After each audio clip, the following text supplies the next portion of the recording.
Hello weavers, ബാവ കിച്ചണിലേക്ക് എല്ലാവർക്കും സ്വാഗതം. അപ്പോൾ ഞാനിന്ന് വന്നിരിക്കുന്നത് നല്ലൊരു പുളിങ്കറിയുടെ റെസിപ്പി ആയിട്ടാണ് കേട്ടോ. ഇത് ചോറിൻ്റെ കൂടെയൊക്കെ കഴിക്കാൻ നല്ല ടേസ്റ്റാണ്. അപ്പോൾ അതിന് മുമ്പ് നിങ്ങൾക്ക് എൻ്റെ വീഡിയോ ഇഷ്ടപ്പെടുകയാണെങ്കിൽ ഒന്ന് ലൈക്ക് ചെയ്യാനും ഷെയർ ചെയ്യാനും സബ്സ്ക്രൈബ് ചെയ്യാനും മറക്കരുത്. അപ്പോൾ ഇനി നമുക്കിത് എങ്ങനെയാണ് ഉണ്ടാക്കുന്നത് നോക്കാം. അതിനുള്ള ഇൻഗ്രീഡിയൻസ് എന്തെല്ലാമാണെന്ന് നോക്കാം. അതിന് വേണ്ടിയിട്ട് ഞാൻ 2 കൈപ്പിടി തുവരപ്പരിപ്പ് കുറച്ച് നേരം വെള്ളത്തിലിട്ട് വെച്ചതാണിത്. ഇല്ലെങ്കിൽ കുറച്ച് കൂടുതൽ നേരം വേവിക്കേണ്ടി വരുന്നേ ഉള്ളൂ. പിന്നെ അതിലേക്ക് കഷ്ണങ്ങൾ, എല്ലാ കഷ്ണം എടുക്കാം. ഞാൻ മുരിങ്ങക്കായ, ക്യാരറ്റ്, സവോള, കുമ്പളങ്ങ, പിന്നെ ഒരു തക്കാളി, 2 പച്ചമുളക്, ഇത്ര കഷ്ണങ്ങൾ ഞാൻ എടുത്തിട്ടുണ്ട്.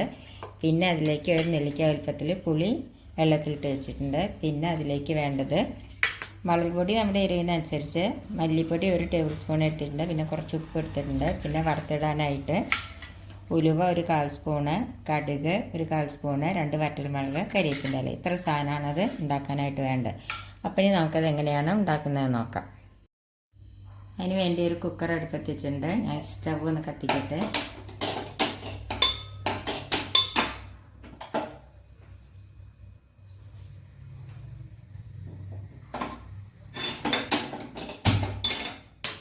ഇനി അതിലേക്ക് നമുക്ക് 1 ഗ്ലാസ് വെള്ളം ഒഴിച്ച് കൊടുക്കാം.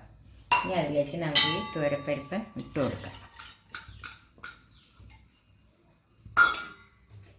കുറച്ച് വെളിച്ചെണ്ണ ഒഴിച്ചു കൊടുക്കാം.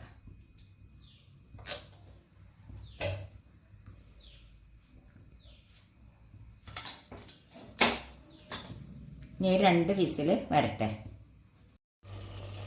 2 വിസിൽ വന്നു. പരിപ്പ് നല്ലപോലെ വെന്ത് കഴിഞ്ഞു. ഇനി എന്താ നമ്മൾ ചെയ്യേണ്ടതെന്ന് വെച്ചാൽ അതിലേക്ക്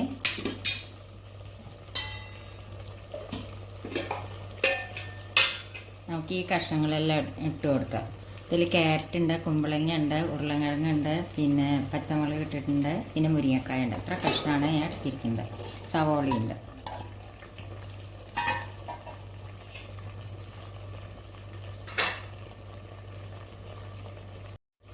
ഇതിലേക്ക് നമുക്കൊരു തക്കാളിയും കൂടി മുറിച്ചിടാം.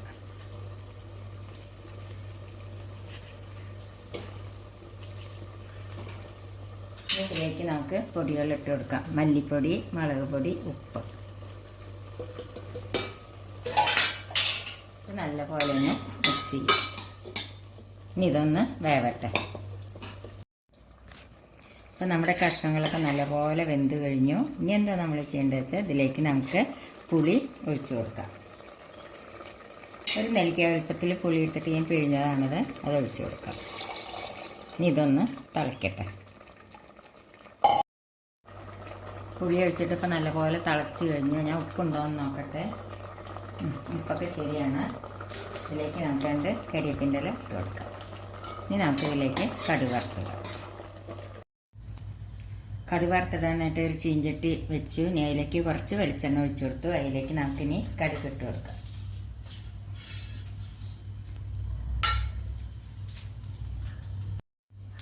കടുക് പൊട്ടി അതിലേക്ക് 2 വറ്റൽമുളക് ഇട്ട് കൊടുക്കാം. ഈ ഉലുവി ഇട്ട് കൊടുക്കാം. 2 കരിവേപ്പിൻ്റെ ഇലയും ഇട്ട് കൊടുക്കാം.